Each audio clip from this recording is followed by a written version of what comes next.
Boa noite a todos. Hoje nós iremos aí aqui juntamente em parceria com o colega Renê, promotor de justiça aqui no estado de Mato Grosso também, colega de Ministério Público, amigo, num projeto também de parceria com a editora JH Mizuno. Nós vamos, enfim, conversar a respeito dos princípios do direito penal para que a gente possa dialogar. Já vou acrescentar aqui na live já o colega Renê. O colega Renê venha até a sala aqui participar do nosso bate-papo. Estou vendo já aqui alunos. Boa noite, Renê. Grande, meu amigo Luiz Fernando Pipino. Como é que tá, meu amigo? Tudo bem? Boa noite. Como é que Tudo você jóia? está? Satisfação imensa, meu amigo. Mais uma vez aqui, dividir essa live contigo. É uma grande satisfação estarmos juntos aqui para mais esse bate-papo hoje aqui sobre os princípios do direito penal, Renê. Pelo menos os principais princípios. A ideia é a gente fazer um apanhado bem rápido sobre os principais princípios de direito penal, pessoal. E queria dizer a todos que é uma iniciativa da editora JH Mizuno com o propósito principal de nós apresentarmos um pouquinho da nossa obra, nosso livro de Direito Penal, parte geral, resumos, escritos por mim e pelo Luiz Fernando Pipino, né, Pipino? Uma obra que foi feita com muito esmero, com muito carinho e com uma qualidade ou com um propósito voltado justamente para um conhecimento conciso, um conhecimento resumido do direito penal, mas sem perder, evidentemente, a necessidade de uma boa compreensão da matéria, voltada, portanto, para uma revisão geral do direito penal na parte geral e também voltada para o concurseiro, para aqueles que estão prestando concursos públicos. Queria cumprimentar aí o pessoal de Mato Grosso que está chegando, o Adriano Striker, nosso colega Wesley, Renê. Nosso colega e amigo Wesley também aqui, promotor. Grande Wesley, nosso amigo de corregedoria, satisfação, meu amigo. Referência, valoroso colega de Ministério Público. Brilhante. O Wagner Faccioni também está aqui. Wagner, satisfação, meu amigo, recebê-lo. A Ana Lígia, colega também de Mato Grosso.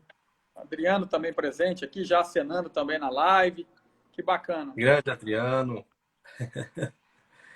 Então, bom, pessoal, a gente vai fazer esse bate-papo, né, Pipino? Nós vamos tentar fazer de uma forma bastante simples, uma conversa verdadeira, um bate-papo, porque falar de princípios de direito penal é sempre muito gostoso, muito simples, porque ao mesmo tempo em que a gente fala de uma matéria um tanto quanto teórica, é possível, dada a abertura do tema, fazer algumas incursões práticas. Então, a gente vai tentar aí fazer uma fala bastante simplificada sobre isso. Está aí o meu amigo Luciano Casarotti, promotor de justiça em Tocantins, presidente da associação de lá. Tudo bem, Lu? Como é que tá, meu amigo? Vamos esperar um pouquinho, Pepino, para o pessoal ingressar mais aí no grupo. Eu tenho visto aqui, Renê, servidores de Ministério Público, aqui Camila, eu vejo aqui a Ana Carol, aqui também promotora de Nova Mutum, nossa amiga, que aliás amiga de concurso, um grande abraço. Aí o nosso também amigão, alguns alunos, estou vendo alunos aqui. Francisco Dirceu, PGJ de Pernambuco. Grande Dirceu, como é que tá, meu amigo? Tudo jóia? Que bacana. Tenho visto aqui alunos também, Renê, da Faculdade de Direito, a FCARP, Faculdade Católica Rainha da Paz, lá de Araputanga, aqui em Mato Grosso também. Tenho visto alguns alunos aqui. A Pâmela já está aqui online também. Um grande abraço a todos esses alunos aí. Que legal. Contente aqui pela presença de todos. Tá aí o nosso amigo Rafael Kurkowski, também promotor em Sergipe, que é professor da casa da nossa escola, Fundação Escola de Mato Grosso. Grande satisfação, Rafa, você está aqui. Tá aí a nossa amiga Ludmila. A Lud, parceira também de luta aqui de Ministério Público. Professora, bastante engajada também nas matérias e na divulgação aí do conteúdo científico e acadêmico do direito. Nossa amiga Rosana. Um abraço aqui, pro Vinícius, de Biúna também, Renê, interior de São Paulo, perto da Grande São Paulo, ali em Biúna. Vinícius, um grande abraço também, presente aí online. Que bacana. Bastante gente participando, interagindo aí, Renê. Ao nosso amigão Carlos Henrique Richter, meu companheiro de viagens. Paulo Henrique Mota, nosso colega também de Mato Grosso. Mais alunos da FCARP lá, Renê, aqui a Camila Oliveira também, um grande abraço.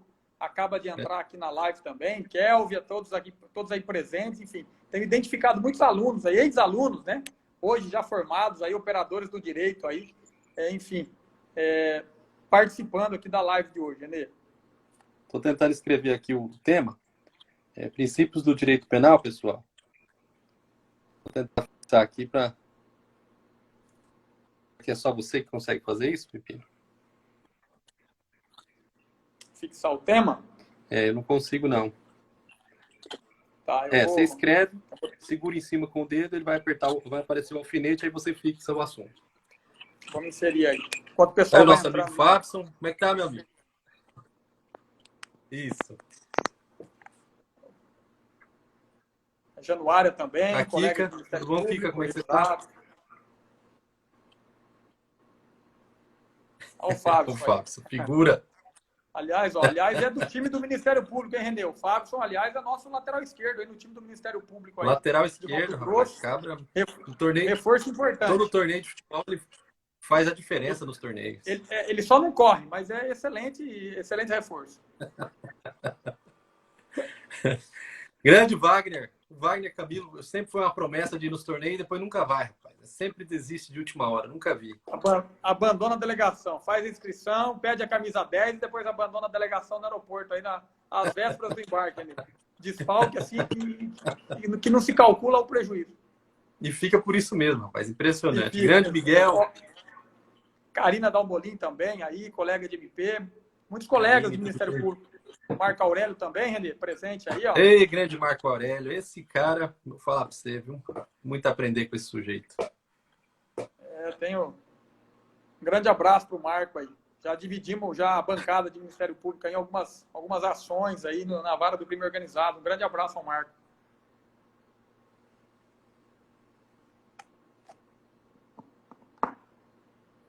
Vocês estão ouvindo bem a gente? O som tá legal? Tá cortando? Tá tudo tranquilo? Como é que tá?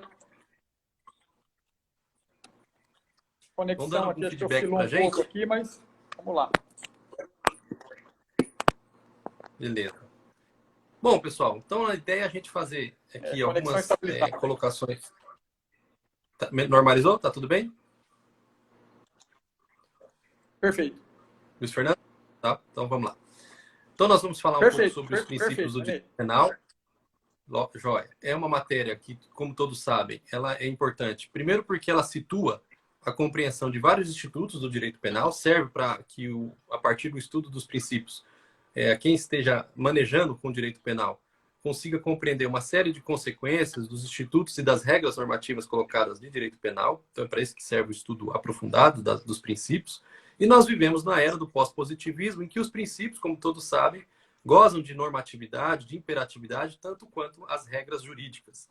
E é por isso que, inclusive, o professor Alexis desenvolve a tese de que os princípios são mandados de otimização, mas esses mandados de otimização não devem ser compreendidos como outrora fora, durante algum tempo pela doutrina tradicional, como se fossem recomendações e conselhos para aplicação, para a sua aplicação. Muito pelo contrário, os princípios, eles vinculam, eles normatizam o comportamento e isso acaba possibilitando que o direito penal seja, as decisões, o manejo do direito penal seja feita por meio também dos princípios. Então, é mais ou menos essa a grande importância do Instituto. Está aí o nosso grande amigo César Danilo Ribeiro Novaes, que é, sem dúvida nenhuma, um dos ícones do Ministério Público brasileiro, no que se refere à tribuna do júri, né, Pepino? Um grande orgulho nosso de tê-lo companheiro e tê-lo aqui na nossa live. Referência do júri para todos nós, né? Show de bola, meu amigo.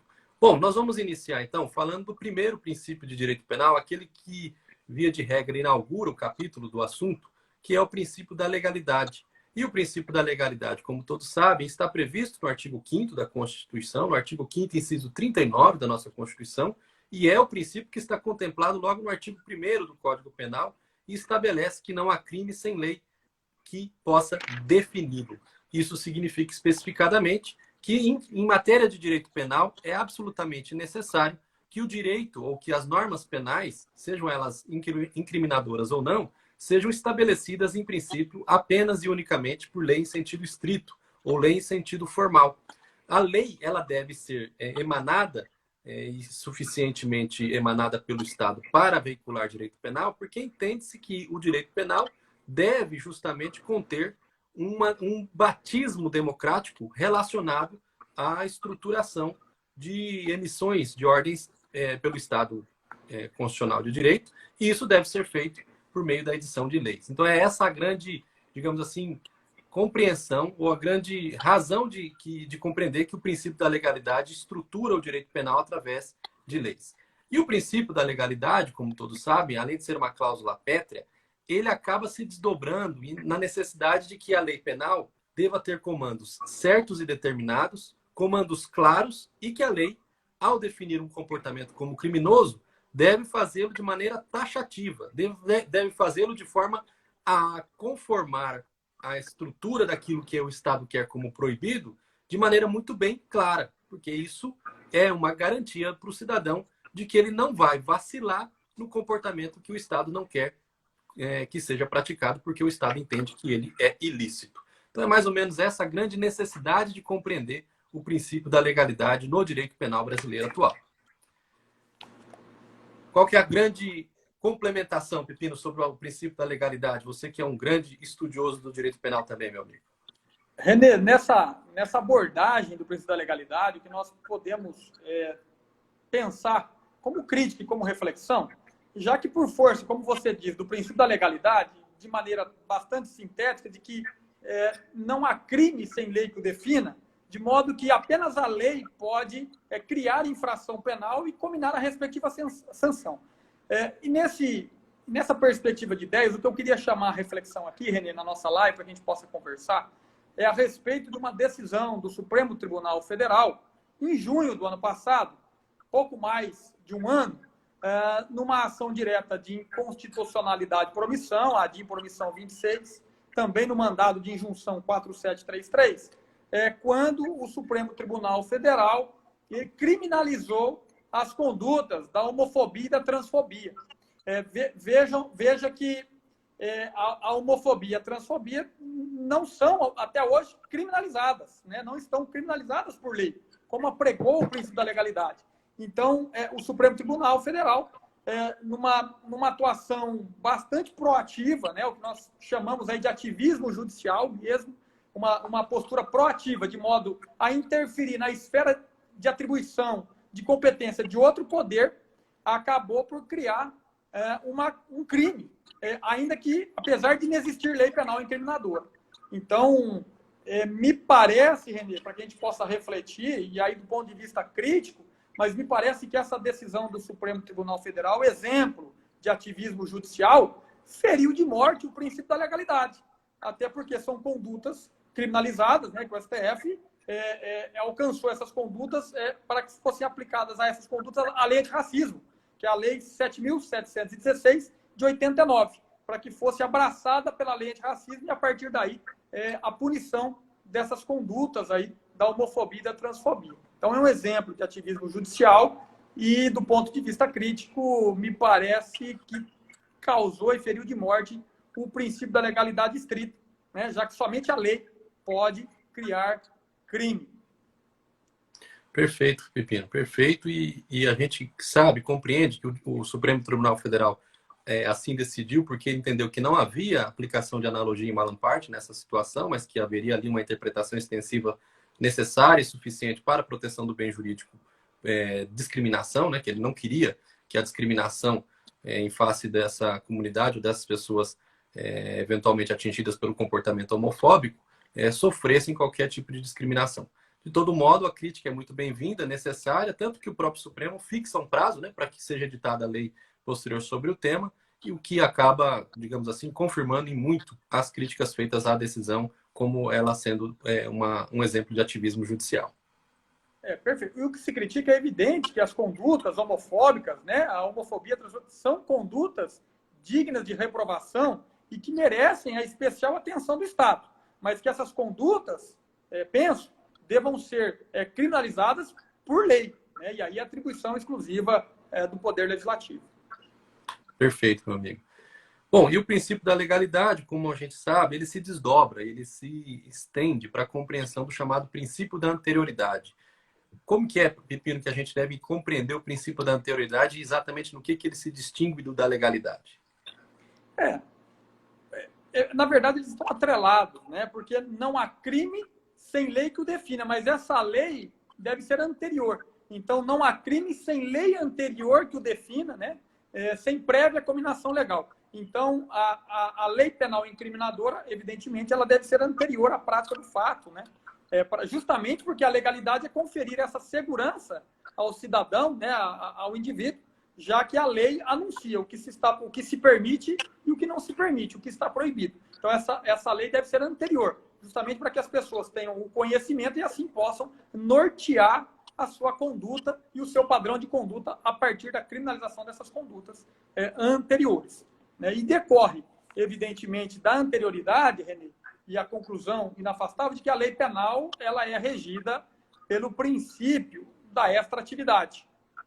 Porque a lei penal benéfica, ela retroage para alcançar fatos praticados antes de sua vigência e também ela ultraage para continuar estendendo a sua aplicação para fatos que foram praticados durante a sua vigência, porém mesmo depois de ter sido revogada. Então, o desdobramento da anterioridade é justamente a extra-atividade da lei penal mais benéfica. Ela retroage e ultraage. Perfeito. E como vocês podem todos perceber, tanto o princípio da legalidade quanto da anterioridade, eles visam prestigiar dois outros princípios importantes do direito do Estado, inclusive constitucional, que é o princípio da isonomia e o princípio da segurança jurídica.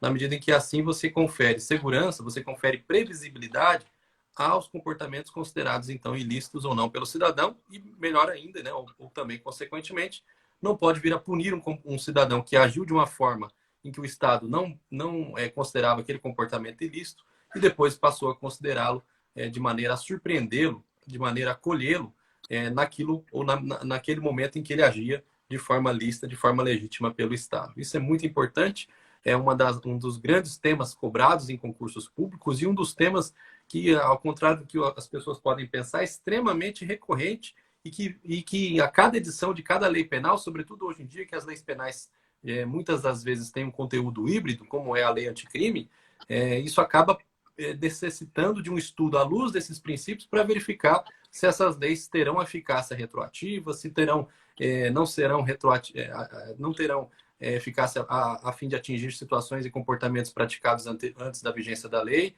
E isso tudo resulta, sem dúvida nenhuma, uma série de divergências, uma série de complicações. Basta mencionar para os senhores que, por exemplo, a alteração do artigo 75 do Código Penal, que aumentou a pena máxima do Brasil para 75 anos de cumprimento de pena privativa de liberdade, isso acaba, em razão do princípio da anterioridade, criando uma série de divergências interpretativas a respeito de vários crimes praticados ao longo do tempo. Por exemplo, um crime praticado antes da vigência da lei anticrime com um crime praticado depois. E existem uma série já de posições doutrinárias a respeito do tema, e isso só demonstra o quanto é importante nós termos na ponta da língua o domínio sobre esses dois princípios. Mas nós vamos avançar. A nossa obra... Diga. Renê, só mais uma última observação, até porque eu acabei já a questão do princípio da retroatividade da lei penal mais benéfica, porque parte da doutrina tem discutido e levantado a celeuma no sentido da aplicação da lei penal mais benéfica no período de vacatio legis, aos fatos praticados durante o período de sua vacatio. E aí parte da doutrina tem questionado. Aplica-se essa lei penal mais benéfica naquele fato praticado durante o período da vacatio? Né? E é evidente que não. Né? A lei, durante o período de vacatio, ela não produz nenhum efeito ainda. Né? Então, durante esse período de vacatio, a lei ainda não pode ser aplicada. Tem que esperar entrar em vigor, né? E entrando em vigor, aí sim ela retroagiria para alcançar esses fatos pretéritos. Excelente. Muito boa observação. Que é, inclusive, um ponto importante de ser objeto de perguntas que possam levar, perguntas capciosas, né, que podem levar o candidato a erro por conta de um detalhe contido na nossa legislação. Nós vamos aqui avançar. O nosso livro, a gente trata de vários princípios. Nós vamos tentar fazer um apanhado dos principais, para que, se fôssemos tentar falar de todos, provavelmente não daria tempo, tendo em vista que o Instagram ele exige que nós falemos aqui 50 minutos a 1 hora. Né? Então, nós vamos tratar do princípio da alteridade, ou o princípio da transcendentalidade. O que significa esse princípio, a grosso modo? Esse é um princípio importante que indica que, na verdade, não é possível que o Estado erija a categoria de crime comportamentos que não façam mal, não ofendam bens jurídicos pertencentes ao próprio titular deste bem jurídico. Ou, de uma outra forma, de outra maneira de dizer, o legislador só pode punir e só pode considerar como crime as ofensas a bens jurídicos alheios. Isso é importante porque isso implica na necessidade de que o Estado se arvore na proteção de bens jurídicos pertencentes aos cidadãos de uma maneira geral, mas que não atentem ou não violem comportamentos dos próprios cidadãos que possam ser convertidos em condutas relacionadas à autonomia de sua própria vontade. Então, essa é a grande razão de existir este princípio, o princípio da transcendentalidade ou o princípio da alteridade. Você tem alguma colocação legal sobre o princípio, Pepino? Manda para a gente ver. Perfeito, Renê. Idealizado pelo jurista alemão Klaus Roxin, ninguém pode ser punido por ter causado mal apenas a si mesmo. O alicerce principiológico é esse, né? De ninguém pode ser punido por ter causado mal apenas a si mesmo. Por isso é que o suicídio e o ato de automutilação são fatos atípicos. O suicídio é um fato atípico, justamente porque essa conduta faz mal apenas ao titular do bem jurídico, né? Vida, no caso. Então, mas tem que se registrar, né? O artigo 122 do Código Penal, muito embora o suicídio e a automutilação sejam fatos atípicos, né, por força desse princípio, agora, a indução, instigação ou auxílio material, a prática dessas condutas, aí está tipificada no artigo 122 do Código Penal, a conduta de induzir, instigar alguém a suicidar-se ou a praticar automutilação, ou prestar-lhe auxílio material para que o faça. Aí encontra a adequação típica no artigo 122. E também é importante registrar, Renê, porque muitos já se questionou em concurso também, perguntas exigidas aí dos candidatos, né, para que estejam atentos, a questão da autolesão para fraudar valor de indenização ou para fraudar seguradora. Aquele que pratica a autolesão com o propósito de receber um valor indenizatório ou então um valor de seguro. Então, nesse caso, o comportamento é típico, é criminoso. Artigo 171 do Código Penal, parágrafo 2º, inciso 5º, justamente porque o bem jurídico tutelado aí pela norma não é a integridade física, né? Mas sim o patrimônio do segurador. Então, atenção aí aos alunos, né, que estão desafiando os concursos públicos, dessa conduta típica descrita no artigo 171 do Código Penal. Outro exemplo também, Renê, se me permite, o artigo 184 do Código Penal Militar, que é a prática também da autolesão para a inabilitação ao serviço militar, porque o bem jurídico protegido aí pela norma é a regularidade do serviço militar e não a integridade física. Então, não há violação ao princípio da alteridade na tipificação desses comportamentos. Perfeito. Queria lembrar com o Cezinha. César, você está aí ainda, meu amigo? Quando nós éramos alunos lá no Complexo Jurídico da Damasio de Jesus, o professor Fernando Capês dava um exemplo engraçadíssimo, não é isso, César? Sobre a tentativa de suicídio em alguns países que combinavam como pena ao comportamento de tentativa de suicídio a pena de morte. Então era realmente uma punição, ou era um comportamento, uma previsão extremamente difícil de compreender a lógica da sistemática nesse caso. Mas a grande questão que se coloca sobre o princípio da transcendentalidade é sobre a possibilidade ou a constitucionalidade ou não da punição do crime do artigo 28 da Lei de Drogas, que é aquele crime que prevê o comportamento de o sujeito portar consigo ou guardar consigo uma quantidade de entorpecente, uma quantidade de substância entorpecente ou de drogas, né? E é aqui colocado da maneira como o Pino bem alertou, isso tem que chamar a atenção do candidato, porque esta é uma questão que pode ser objeto de muitas pegadinhas, de muitas perguntas capciosas nos concursos públicos, tendo em vista que, na verdade, e chama a atenção de todos para isso, o artigo 28 não criminaliza o uso, embora popularmente as pessoas acabam mencionando que o artigo 28 é um crime de uso de drogas. E ele não é um crime de uso, porque ao usar a droga, ao consumi-la, ao ingeri-la, ao inseri-la no seu organismo, a pessoa só ofende realmente o seu próprio organismo, razão pela qual não haveria que se falar em criminalização deste comportamento. Mas, se vocês observarem bem, os núcleos verbais empregados no tipo penal do artigo 28 denotam que estão criminalizadas as condutas que expõem o bem jurídico tutelado pela lei de drogas a uma deficiência, a um ataque por esta conduta de portar, de conter, de guardar consigo estas substâncias entorpecentes, tendo em vista que o bem jurídico tutelado pela lei de drogas é a saúde pública. Não é isso, Pepino? Perfeito. São condutas, e isso alguns alunos sempre me questionaram em sala de aula, Renê, porque o artigo 28 da lei de drogas, como você bem disse, ele não elenca, dentre as suas ações nucleares, ele não elenca usar ou consumir a droga.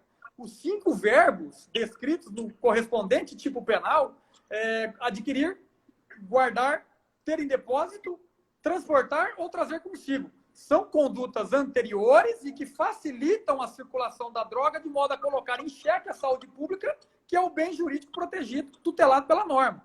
Então, o próprio ato do uso não é criminalizado, mas condutas que, de alguma forma, facilitam a circulação e a distribuição de droga, colocando a saúde pública em perigo, e por isso, e daí, a criminalização, e daí não falar-se em ofensa ao princípio da alteridade. Grande professor Sandro, promotor de justiça lá em Sergipe. Satisfação, meu amigo, recebê-lo aqui. Grande abraço, saudação. E em breve nós estaremos aí conversando num webinar com o pessoal do Sergipe, meu amigo.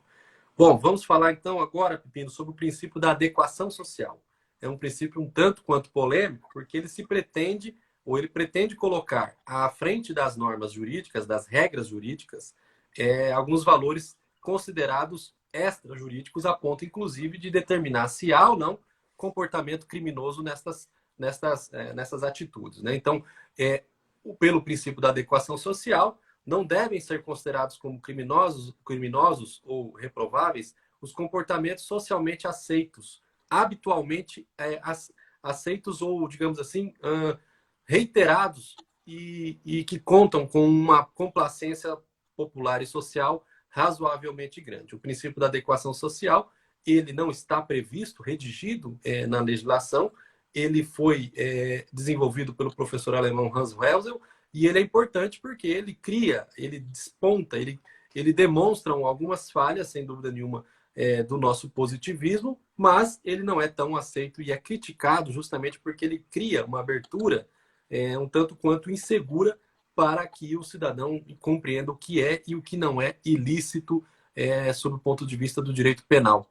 E isso, inclusive, resulta, né, isso, Pepino, em alguns já julgados nos nossos tribunais superiores a respeito de comportamentos que a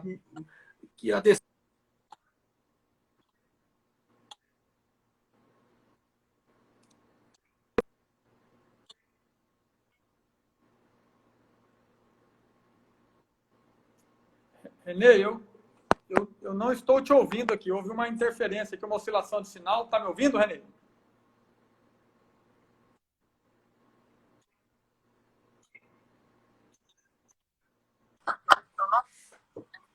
Pronto, voltou? Estabeleceu o sinal, Renê. Estabeleceu o sinal. Beleza. Então, vamos lá. Vamos tratar de alguns exemplos aí sobre o princípio da adequação social, Pepino. Qual que vem à sua mente? Qual que a gente trata na obra para o pessoal se aperceber do princípio? Assim, um exemplo, Renê, largamente apontado em doutrina é o trote acadêmico, né? Em que aquela conduta que os veteranos, né? Enfim, acabam praticando algum tipo de constrangimento, violência física, né? Nos chamados bichos, né? Os que estão, enfim, ingressando aí na faculdade, na universidade. Então, um exemplo apontado em doutrina é o trote acadêmico, que estaria aí absorvido, né? Pelo princípio da adequação social, né? Mas, antes de alargar mais exemplos, Renê, só me permita uma crítica para reflexão, e aí a gente aponta os exemplos e vai tracejando Claro. alguns casos práticos e pontuais. Porque nós temos que refletir também que o princípio da adequação social ele tem 2 entraves jurídicos. Ele tem 2 celeumas jurídicas que ele precisa ser contornado, refletido, para que a gente possa compreender melhor a questão. Primeiro, quando se aplica o princípio da adequação social e deixa de se considerar criminosa uma conduta formalmente considerada como tal, em última análise, você permite que um costume acabe revogando uma lei, o que não se admite pela lei de introdução às normas do direito brasileiro, porque só lei pode revogar lei. Então, o primeiro ponto, a adequação social, de alguma forma, acaba violando o princípio da continuidade das leis. Porque o trote acadêmico é uma lesão corporal leve, mas não deixa de ser a prática de uma lesão corporal. Então, é um costume que, na prática, acaba revogando a lei e ferindo de morte aí o princípio da continuidade das leis. E o segundo ponto é que quando o judiciário, por força da adequação social, acaba descriminalizando determinada conduta, né, não considera criminosa, acaba também por, em última análise, violar a separação dos poderes, porque o Poder Judiciário deixa de considerar crime aquela conduta que formal e materialmente está assim considerada pelo Legislativo. Então, o princípio da adequação social ele tem alguns entraves, é evidente que tem sido aplicado, ele é de aplicação reiterada em algumas hipóteses aí, pelo Poder Judiciário, mas ele tem alguns entraves jurídicos que a gente não pode deixar de discutir. Era essa pontuação, Renê, que eu gostaria de observar. Perfeito. De todo modo, para vocês terem uma ideia, grande Rodrigo Monteiro, amigo do Espírito Santo, está aqui. Satisfação, meu amigo, recebê-lo aqui. A Alessandra, minha esposa, também está acompanhando nossa live. Meu amor, um beijo para você. Vamos seguir aqui. Declaração ao vivo, hein, Renê? Declaração ao vivo, hein? Vamos seguir, então, e dizer sobre que o princípio da adequação social já foi testado. Diga. É isso. Pode seguir. Depois pode ir. Eu ia dizer o seguinte, nós trabalhamos no nosso livro 2 precedentes interessantes que se referem a 2 crimes que, infelizmente, contam com um beneplácito muito grande da doutrina brasileira e da comunidade brasileira, que é o crime de, primeiro deles, manutenção de casa de prostituição, que é uma conduta que ainda continua tipificada no artigo 229 do Código Penal, e, em razão disso, ainda merece a reprovação penal necessária, e segundo o qual o próprio Supremo Tribunal Federal já declarou que não foi ou não deve ser revogado ou desconsiderado à luz do princípio da adequação social e, portanto, é um comportamento ainda reprovado licitamente pelo Código Penal, né?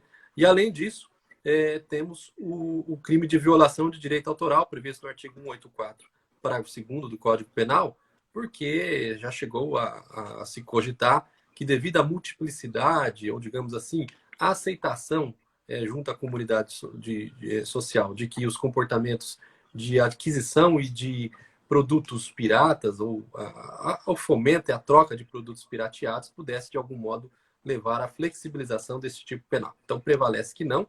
Isso, inclusive, foi objeto de uma súmula 502 do STJ, razão pela qual hoje prevalece o entendimento de que o princípio da adequação social, como colocou muito bem o Pepino, não deve levar a uma desconsideração às leis de um modo geral. Esse princípio, pessoal, ele teve uma importância muito grande no desenvolvimento da teoria da imputação objetiva e no funcionalismo penal, né? Desenvolvidos inicialmente pelo professor Klaus Orksin, e que serviu justamente para, digamos, adequar algumas das premissas a respeito do risco proibido, risco permitido, incremento do risco permitido, incremento do risco proibido. Isso é tudo, esses princípios, esse princípio especificadamente acabou sendo útil para o desenvolvimento do funcionalismo do direito penal, que é a escola de pensamento predominante nos tempos de hoje, não é isso? Bom, vamos tratar então agora, Pepino, sobre um outro princípio importante do direito penal, que vai nos permitir compreender o fenômeno conhecido como nomorreia penal. Nomorreia penal, hipertrofia penal ou panpenalismo penal. Vamos lá, pessoal. O que é, Pepino? O que é exatamente o princípio da intervenção mínima? Eu estou achando que eu estou falando demais, eu quero ouvir a sua voz. Não, vamos lá, tá? O bate-papo tá bacana, Renê. Essa interação. Você só tem que rolar a bola mais para mim para fazer gol nos campeonatos, pô. Tá muito fominha nos campeonatos. O princípio da intervenção mínima, Renê, ele pode ser resumido pela expressão última ratio. O direito penal ele deve ser a última razão, o último mecanismo, um instrumento para proteção de determinado bem jurídico. Ou seja, o direito penal ele só deve interferir e atuar, selecionar comportamentos quando os outros ramos do direito se mostrarem ineficazes para resolver aquela problemática, para proteção de determinado bem jurídico. Ele não pode ser, o direito penal não pode ser usado, o uso e o abuso do direito penal para criminalizar toda e qualquer conduta, né? Já que ele atua ali mesmo como a última razão, a última ratio. E por isso daí, Renê, decorrem os subprincípios, né? 2 subprincípios. O da fragmentariedade, porque o direito penal é fragmentário, é o que a doutrina chama das ilhas de tipicidade. São aqueles comportamentos criminosos minuciosamente selecionados pelo legislador. São aqueles comportamentos típicos. Só determinadas condutas são típicas. São as ilhas de tipicidade que vai selecionando os comportamentos que merecem a reprovação do direito penal. Por isso, fragmentado. E também o subprincípio da subsidiariedade. O direito penal é subsidiário. Por isso, chamado de soldado de reserva. Porque só atua quando os outros ramos do direito são inoperantes. E a partir daí, René, já que você introduziu a questão da hipertrofia penal, e essa é a crítica, te devolvo aí a palavra para que a gente possa refletir sobre o uso, muitas vezes, indiscriminado da legislação penal, a criação indiscriminada aí de condutas criminosas.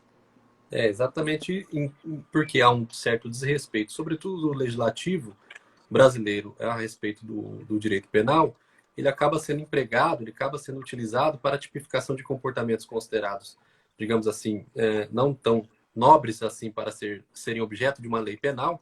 Isso acaba frutificando no uso exagerado do direito penal, numa, digamos, uma utilização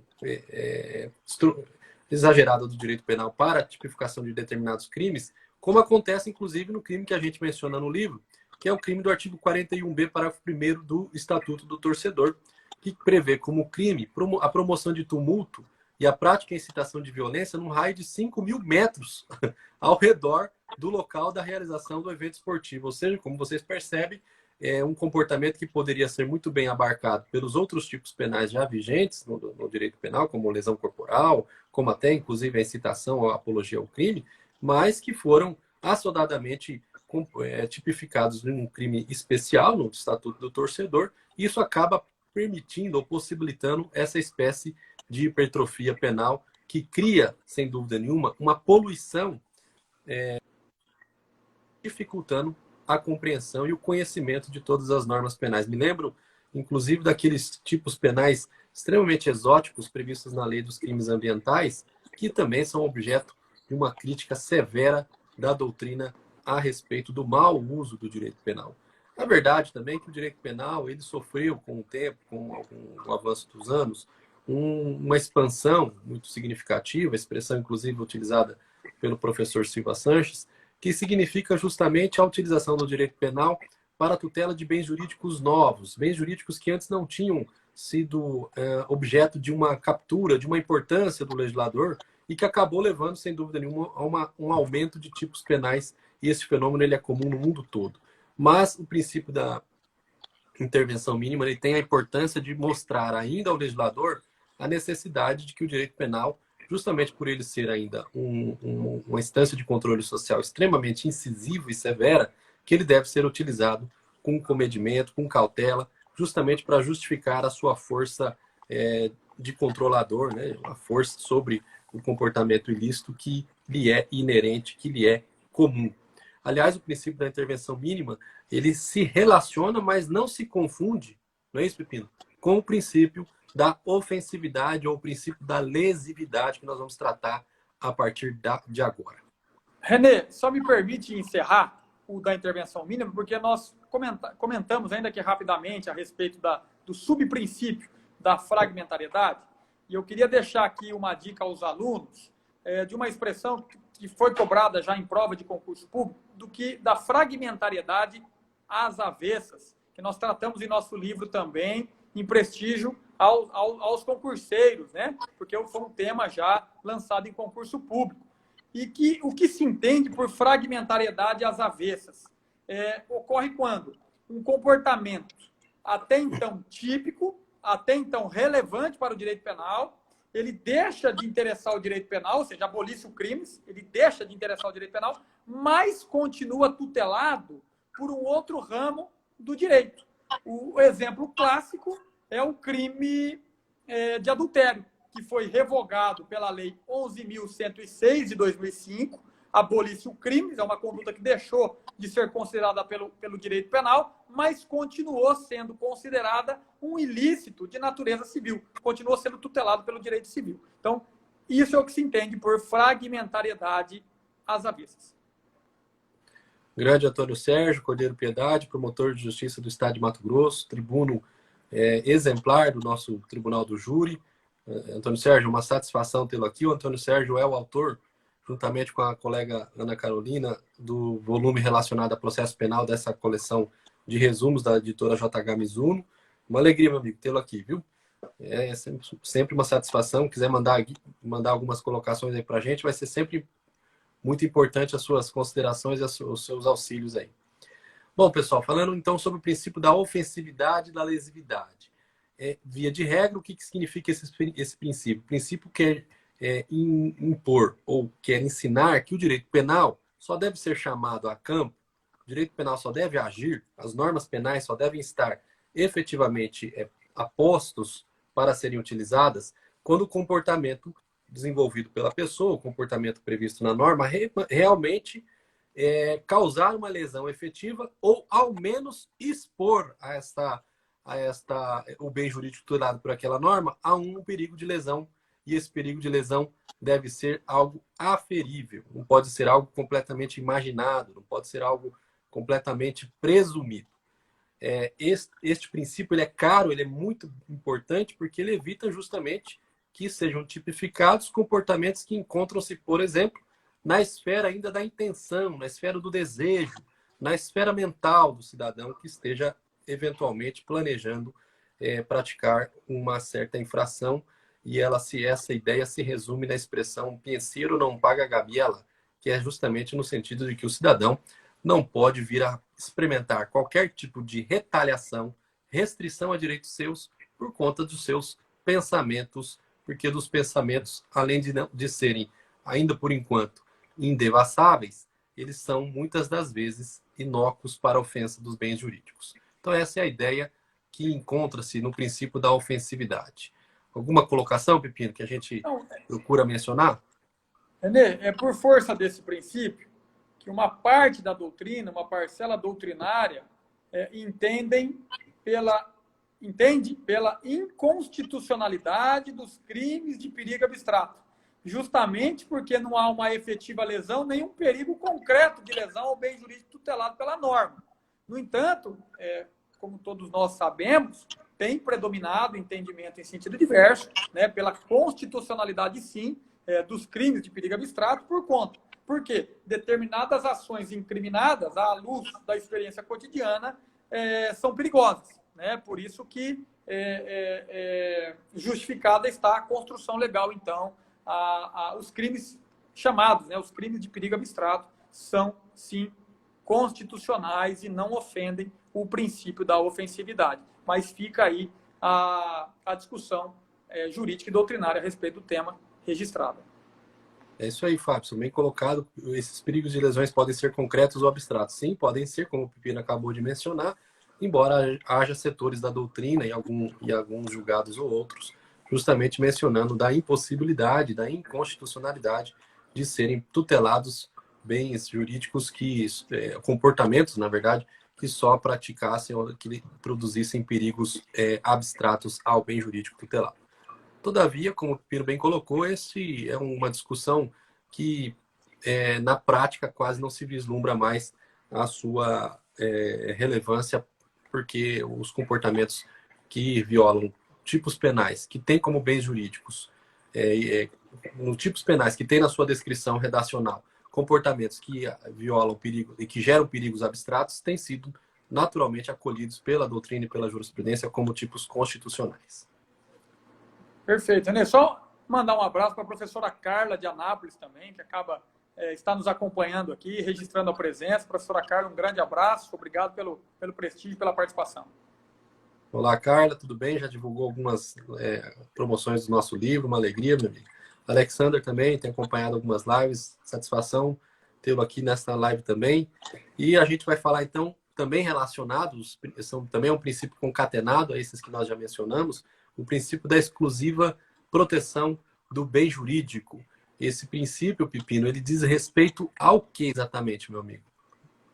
De que o direito penal ele tem que se preocupar com os bens jurídicos fundamentais para a preservação do ser humano e do corpo social. Ele não se destina a proteger valores morais, religiosos, ideológicos, mas tão somente que o direito penal deva se ocupar daqueles bens jurídicos fundamentais para a preservação da própria sociedade, como, por exemplo, a vida, patrimônio, a dignidade sexual, enfim, são os bens jurídicos essenciais e fundamentais para a convivência harmônica dos cidadãos.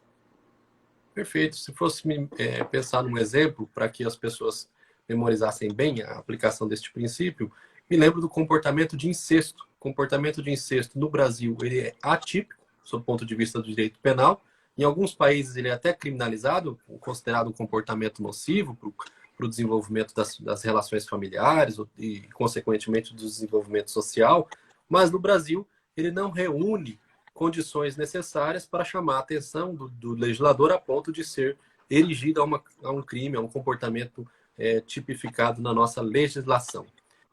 Bom, nessa mesma linha, vamos dar um destaque sobre o princípio da personalidade, Pepino. O princípio da personalidade que está previsto na nossa Constituição, no artigo 5º, inciso 45. O que ensina, em que desemboca o princípio da personalidade, meu amigo Luiz Fernando?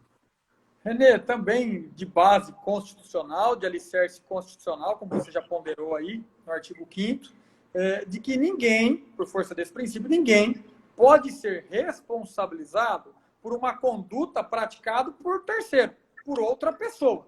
E de modo que também a pena, a partir daí, a pena não pode passar da pessoa do condenado. Ou seja, a responsabilidade penal ela é personalíssima e, portanto, Renê, intransmissível. Esse é o princípio da personalidade em linhas gerais e de maneira bastante resumida.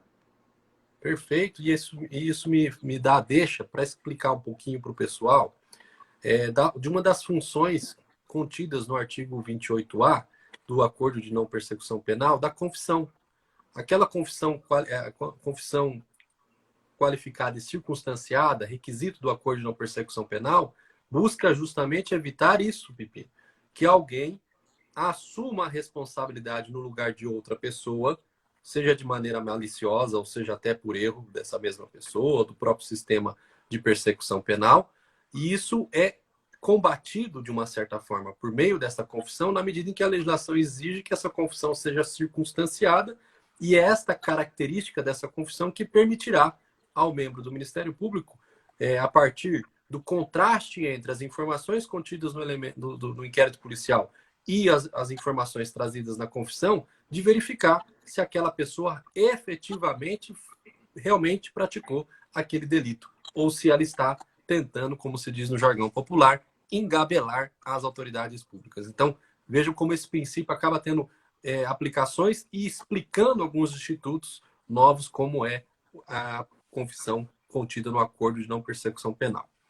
Esse princípio da personalidade me parece umbilicalmente ligado ao princípio seguinte, né, Pepino? Que é o princípio Exato. da responsabilidade penal subjetiva, que é um princípio importante porque ele implica na necessidade, como todos sabem, inclusive está contido num dos axiomas do professor Ferrajoli, os axiomas do garantismo penal, que implica na necessidade de que alguém só pode ser efetivamente responsabilizado por um crime no Brasil caso ele atue efetivamente com um elemento subjetivo, com erro, com dolo ou culpa, e em todo o sistema normativo penal brasileiro ele é assentado sobre esta base, sobre a necessidade de que, para alguém ser responsabilizado criminalmente, há necessidade de ser exercido um juízo de censurabilidade sobre a sua conduta, um juízo de culpabilidade capaz de justamente identificar que ele agiu com dolo, seja dolo direto ou dolo indireto, ou com culpa em qualquer uma das suas modalidades, a imprudência, a negligência ou a imperícia.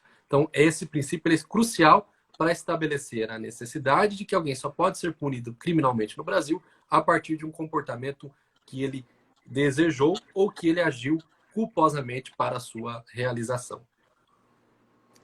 Perfeito, Renê. Daí a expressão doutrinária, e também largamente apontada em doutrina, de direito penal da culpa, porque só admite a responsabilização se o agente atua com dolo ou culpa, já que não se admite a responsabilidade penal objetiva, sem dolo e culpa.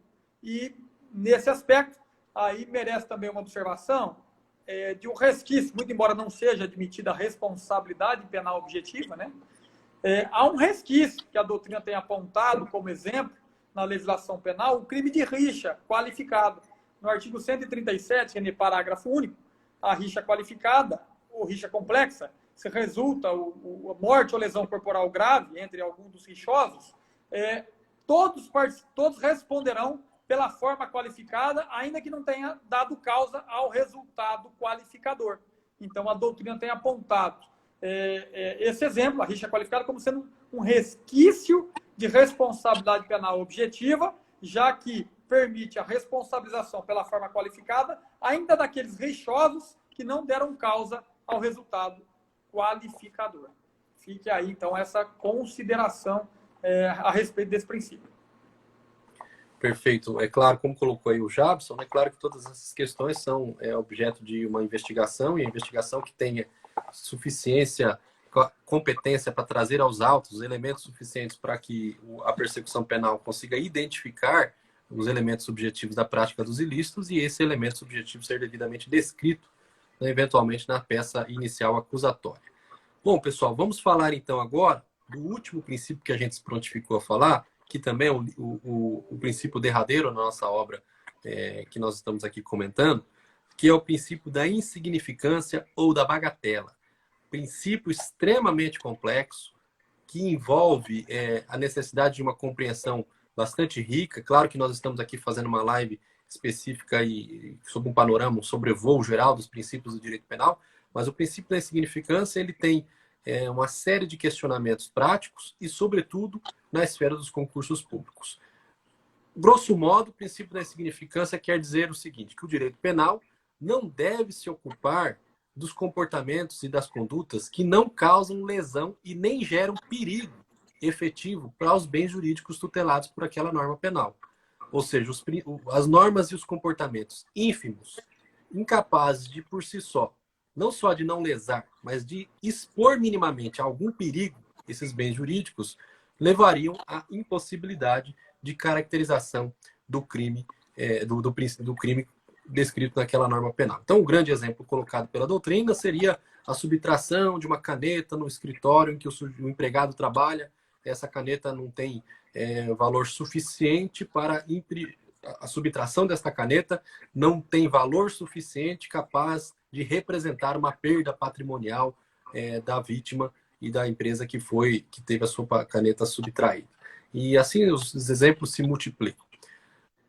O grande problema do princípio da insignificância foi a alta carga de subjetividade contida no princípio, como de regra acaba sendo possível na análise de todos os princípios de um modo geral, e isso levou o Supremo Tribunal Federal a desenvolver um critério, alguns requisitos, e esses requisitos, Pepino, que são extremamente difíceis de serem memorizados e um tanto quanto enigmáticos, na medida em que quanto mais nós estudamos esses requisitos, mais a gente não consegue identificar a fronteira de limite entre eles. Eu queria que você explicasse um pouquinho dos requisitos estabelecidos que nós trabalhamos na nossa aula.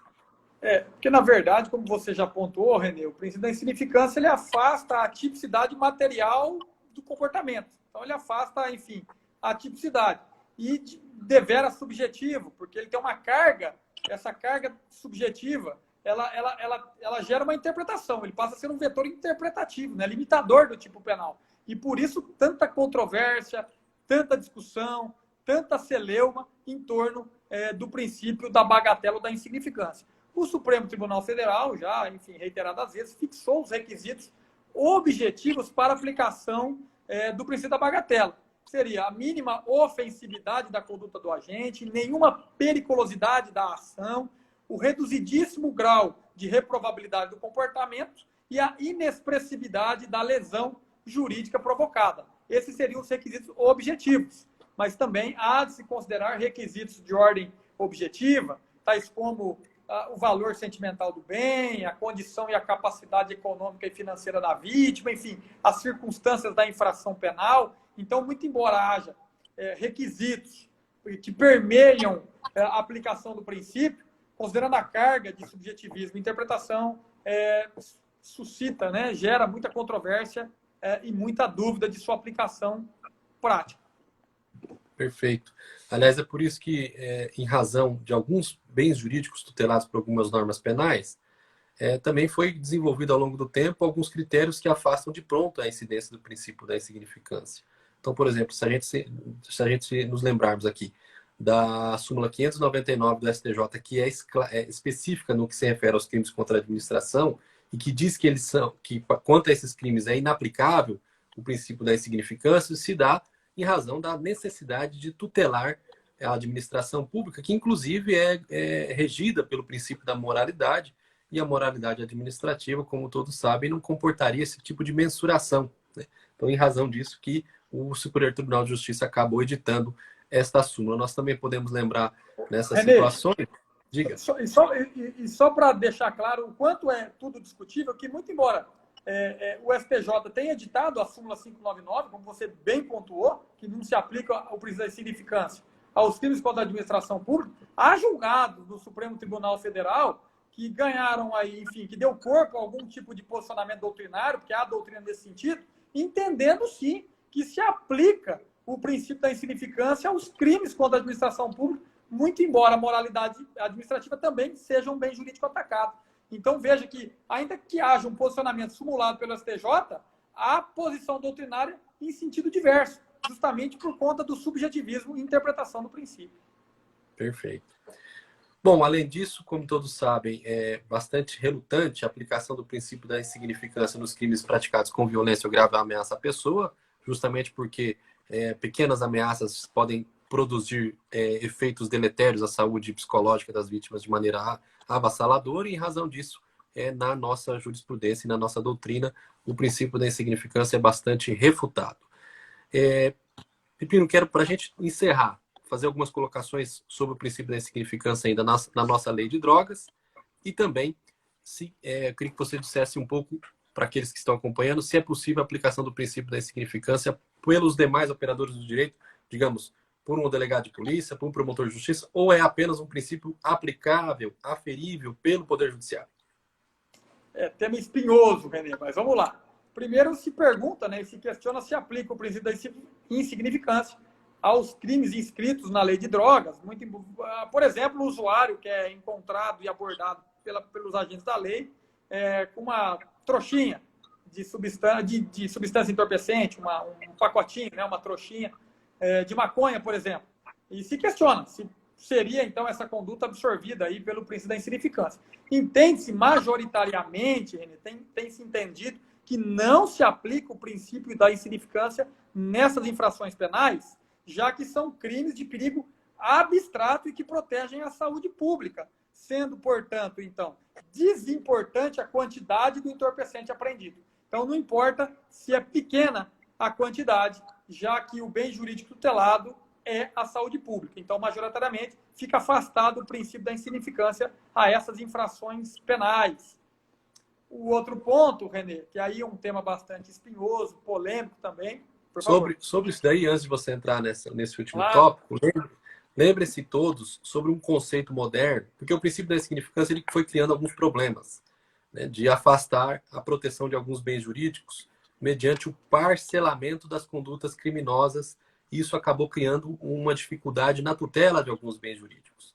Então, isso levou ao desenvolvimento de uma teoria chamada teoria dos crimes de acumulação, que busca justamente impedir que, por meio de condutas fracionadas por diferentes pessoas que cometem determinadas condutas ilícitas e que individualmente são condutas consideradas até de pequena relevância para a afronta daquele bem jurídico tutelado por aquela norma, mesmo assim, esses comportamentos serem considerados criminosos. Então, um exemplo bom e exemplificativo para a gente visualizar isso é a pesca ilegal em determinado período de proibição de pesca, realizado individualmente por inúmeras pessoas, por inúmeros pescadores, que, de per si, se fôssemos tomar o comportamento de cada um deles, levaria à absolvição de absolutamente todos aqueles cidadãos que realizaram essas pescas, mas, de todo modo, haveria um ataque substancial ao bem jurídico tutelado por esse tipo, de modo a colocar a perder justamente a utilização do direito penal na proteção deste bem jurídico. Então, a doutrina dos crimes de acumulação